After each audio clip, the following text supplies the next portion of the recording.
তো আগের পর্বে তোমাদের সাথে আমি মেনলি শেয়ার করেছিলাম যে আমরা টিম বৈদিক চ্যাটার্জির অ্যাডভেঞ্চার বাঙালির সাথে এসে পৌঁছেছিলাম ঝাড়খণ্ড, এবং ঝাড়খণ্ডে বেশ কিছু সাইট সিন করে তার পরের দিন সুইমিং পুলে দাবাদাবি করে সন্ধ্যাবেলায় বেশ কিছু প্রোগ্রাম এনজয় করে আমরা চলে গেছিলাম ঘুমাতে। তো আজকে মেনলি হচ্ছে লাস্ট এবং থার্ড দিন। তো আজকে মেনলি আমরা হোটেল থেকে সকালবেলা ব্রেকফাস্ট করে খেয়ে দিয়ে বেরিয়ে গেলাম। বেরিয়ে আমরা প্রধানত গেলাম হচ্ছে আমাদের বকুলিয়া ঝর্ণা, যেটা আমাদের হোটেল থেকে প্রায় 20-22 কিলোমিটার দূরে ছিল। তো সেখানে যাওয়ার জন্য আমি একাই মেনলি সব থেকে একদম গিয়ার টিয়ার পরে একদম বেরিয়েছিলাম, কারণ আমি ওখান থেকে সোজা চলে আসবো বাড়ি আমার বহরমপুরের উদ্দেশ্যে, প্রায় 250 কিলোমিটার। সে জার্নির কথা তোমাদেরকে আমি বলছি।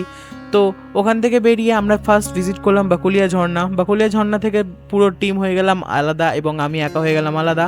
তো আমার মেনলি প্রথমে প্ল্যান হয়েছিল রামপুরহাটের লোকেশন মেরে রামপুরহাট হয়ে বহরমপুরে ঘুরে চলে আসার। প্রায় ওখান থেকে আমার 180 কিলোমিটার সামথিং বাড়ি ছিল, কিন্তু তারপর and the change of the mind আমি গেলাম হচ্ছে দেওঘরে বাবা মন্দির দর্শন করে সেখান থেকে বেরিয়ে ঘোড়ামারা যখন ক্রস করবো তখন সেই পরিমাণে বজ্র বিদ্যুৎ সহ বৃষ্টি শুরু হতো। আমি একটা ধাবাতে দাঁড়িয়ে দুপুরে লাঞ্চটা করে নিলাম। দুপুরের লাঞ্চ টাঞ্চ করে নিয়ে আমি আবার ওখান থেকে রওনা দিলাম ম্যাসেঞ্জারের দিকে। আর যখন ম্যাসেঞ্জার ঢুকছি সেই টাইমটা ছিল সব থেকে বেশি অ্যাডভেঞ্চারাস।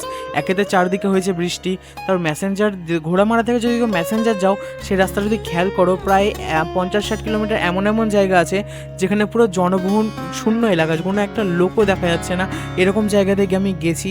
তো আমার কাছে এটা ফার্স্ট টাইম এরকম একটা অ্যাডভেঞ্চারাস দারুণ ছিল। তারপর ম্যাসেঞ্জার ড্যাম ভিজিট করার পর ওখান থেকে বেশ কিছু ছবি তুলে আমি সোজা বাড়ির পথের উদ্দেশ্যে রওনা দিই। তো আমরা যখন সাঁইথিয়া ক্রস করে ঝাড়খণ্ড বর্ডার ক্রস করে সাঁইথিয়া ক্রস করে কান্দি ঢুকবো, সেই টাইমে আবার মা ফোন করে বলে যে বহরমপুরের দিকে মেঘ হয়েছে, বৃষ্টি হচ্ছে প্রচণ্ড পরিমাণে, তো আমাকে দাঁড়িয়েতে। কিন্তু আমি দেখতে পাই যে ওদিক থেকে মেঘ আসছে, তাও একদম মানে প্রপার মনসুন রাইড করার জন্য ওইরকম বৃষ্টির মধ্যে বাইক চালাই।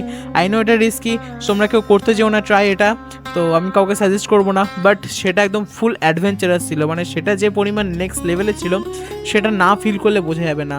তো প্রায় ওই ধরো 5:30-6টা নাগাদ আমি বহরমপুর এন্টার করে যাই, এবং আমাদের বহরমপুর ব্রিজের আমরা লাস্ট যে ভিউ, যেটা তোমাদেরকে দেখাবো বহরমপুর ব্রিজের যে ভিউ, সেটা দেখে আজকের এই ক্লিপটা এন্ড করব। আর খুব তাড়াতাড়ি খুব সুন্দর ভিডিওর সাথে তোমার সাথে দেখা হবে।